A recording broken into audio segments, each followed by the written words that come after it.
చేప తెచ్చాను, సగం ఫ్రై పెట్టు, సగం పులుసు పెట్టు, అది తిరిగిపోవాలి మరి. ఈ వారం ఆర్డర్ వేసిన తర్వాత మనకి తప్పుతుందా?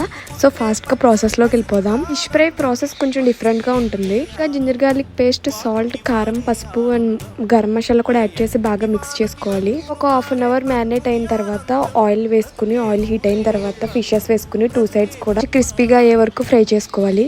ఇప్పుడు అదే ఆయిల్లో వేపాకు, గ్రీన్ చిల్లీ అలాగే ఆనియన్ పేస్ట్ వేసి బాగా ఫ్రై చేయాలి. ఇదంతా బాగా ఫ్రై అయిపోయిన తర్వాత గ్రేవీలోకి కావాల్సినంత ఉప్పు, పసుపు, కారం కూడా యాడ్ చేసి గరం మసాలా కూడా యాడ్ చేయాలి. బాగా ఫ్రై అయిన తర్వాత ఫిష్ పీసెస్ని వేసుకుని ఫ్రై చేస్తే మన fish fry ready. Fish curry process అందరికీ తెలిసిందే కదా, ఆల్రెడీ మన ఛానల్లో కూడా ఉంది. అన్ని వాళ్ళు ఉంటే కింద ట్యాగ్ చేస్తాను. అయితే మనకు చెన కూడా ఉంది.